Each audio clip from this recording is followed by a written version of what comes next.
What's up, Yu-Gi-Oh world? Seth here from JiveAssTurkies with another deck profile. Today we got Hand Spirits, and it's my competitive deck right now. It's done pretty well. I took it to a tournament, came first place, did really good, pulled off a lot of the combos that I didn't think I was going to pull off, and some of the best cards right now I feel are cards that your opponent doesn't see coming and makes it hard to counter. And I think this deck definitely has that role against the meta right now, so I just wanted to share it. So let's start. I'm going to breeze through a lot of this because it's self-explanatory. Just triple ice, triple fire hand for the hand engine. Then for the spirit engine, 3 Nikotama, 3 Aratama. Aratama searches, Nikotama gives you another normal summon, and I also do a Yaksha. This Yaksha's cool. Sometimes you need that that bounce. I know against Yangzing's bounce and creation usually does pretty good. And then to help along the rank 4 aspect of the deck, you got Kage Tokage. And later on I'll go over one of the big combos with Kage. Not big combos, but a good combo that you can do. But this just makes making rank 4 is very consistent. BLS, because got darks, got the lights. 1 Max C and 1 Vengeful Shinobi. I know this should probably be 2 Max C, but Shinobi. And then for spells, I got Triple Lance. A lot of these cards don't really protect themselves at all, so you need that kind of protection. Either that or they have ass attack, and that minus 800 really helps you. 2 Mystical, Regeki, Creature Swap, and 1 Pilot Dichotomy.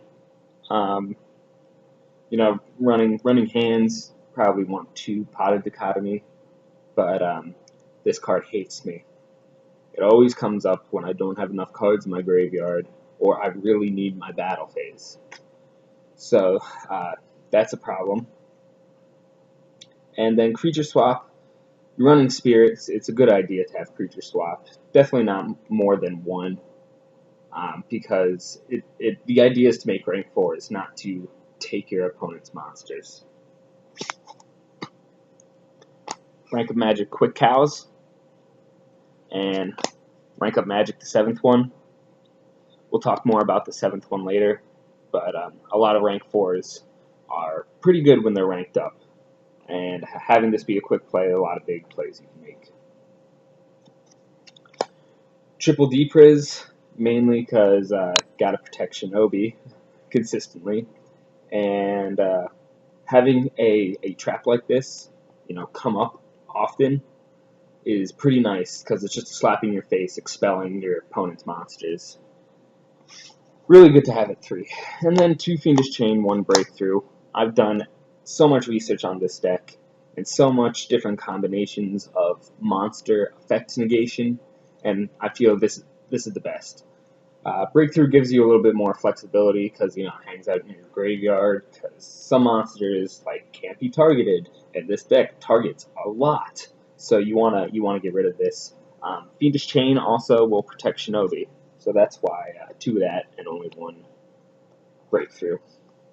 And then got some control cards: Solemn, Double Black Horn, Compulse, Bottomless, pretty standard stuff. Onto the extra deck. So Silent Honor Arc, favorite rank 4 right now. Really good. But it targets, so gotta be careful about that. And then I run the rank up version.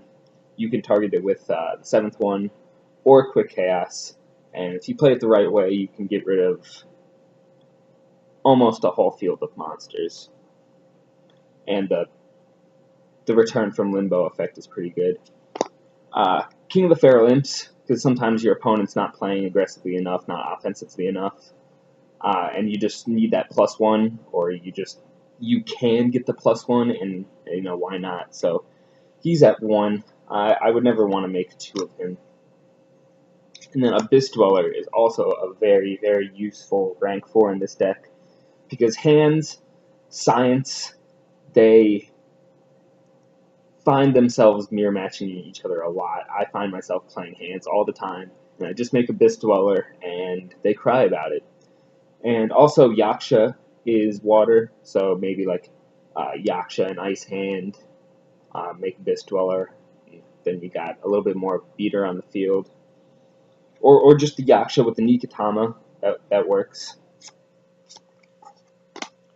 And then just 2 general good rank 4s, Exciton Knight and Castel. And then for the fun stuff, a lot of extra deck stuff is just like filler, like just in case, to have a little bit of flexibility. But I wanted to have fun with this extra deck, just leave a lot of room for some really just schoolyard bullshit. Dark Rebellion XYZ Dragon, really, really good card. Yes, he is just a beater, but a really good beater. Consistent 2500 poke over a monster. Unless that monster can't be targeted, which then you have Break Skill in your graveyard to use.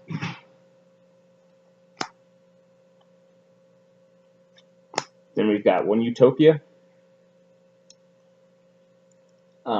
This is one of the cards I was talking about, where your opponent doesn't really see this coming. Yeah, you could detach, negate an attack. Yeah, that's fine. But really, it's to rank up into Utopia AV, commonly known as Utopia Gravy. Detach from him, destroy a monster, and then your opponent takes damage. So he's Volcasaurus, but he can attack afterwards. And then, so back to the topic of Rank Up Magic, the 7th one. I know what you're thinking. Seth, what if you draw Rank Up Magic, the 7th one, outside of your draw phase? Then you're screwed. Then you got a dead card in your hand. No, if you can make Utopia easily, and, rank 4 spam, you can make Utopia easily. Just discard that Rank Up Magic, the 7th one, and you got yourselves number 99 Utopic Dragon. If you don't know Utopic Dragon's effect, you can detach when it's targeted to negate and destroy that targeting effect. And then during either player's turn, special summon a number monster from your graveyard.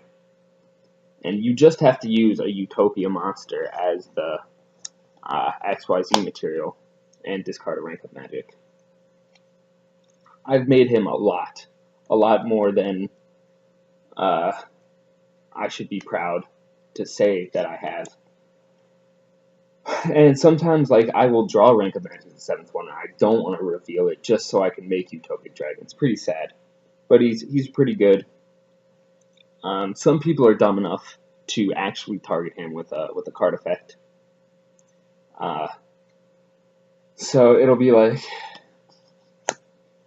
target, detach, negate, and they'll be like, oh, and I'm like, yeah, and then bring this back, and then when Utopia doesn't have a material, he can just insta-die when he's declared as an attack target, which is good because you won't take damage, but, a 0-attack monster could take him out. So I run Utopia Ray just to make him the 2500 beater. I never actually used the effect of when you have less than 1,000 life points, blah, blah, blah, blah, blah.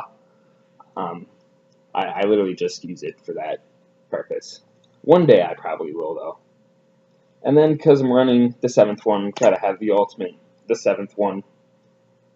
Number 107, Galaxy Eyes Tachyon Dragon, and the Neo Galaxy Eyes Tachyon Dragon. And then, for shits and giggles, a Thunder Charger. Sometimes Utopia Ray V. His effect gets negated, which is pretty shitty. Like Fiendish Chain loves Utopia Ray V. And this is nice to just plop on top.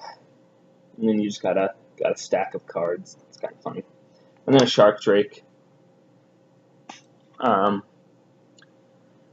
Shark Drake is pretty good when your opponent's playing the setting game, or got some like Yang Zings, and you just need to get a little bit more damage in. Because I know a lot of Yang Zing players, they'll just take a lot of damage until they can make like the ultimate synchro, and then you're screwed after that, no matter what kind of back row you got. So Shark Drake wins just a little bit faster. So a combo I like to do with this deck is use Nikotama's drawing effect.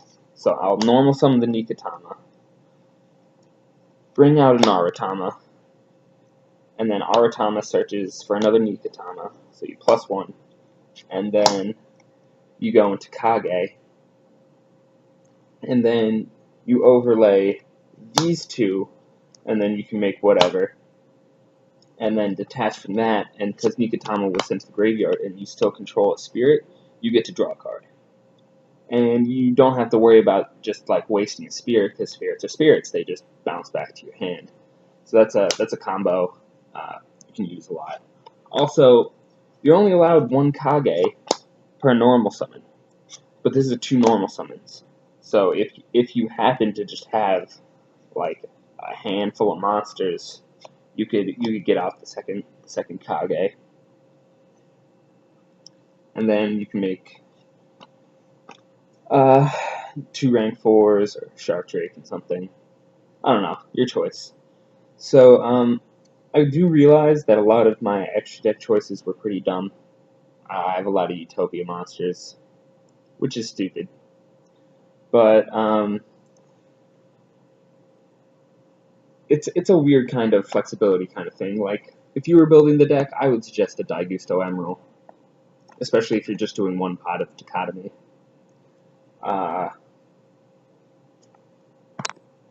Yeah, I also suggest probably 3 Fiendish, or 3 Black One of Heaven. Just playing the meta, that's what I've noticed. So thanks for watching. Let me know what you think in the comments below, and subscribe, all that jazz, and I'm out.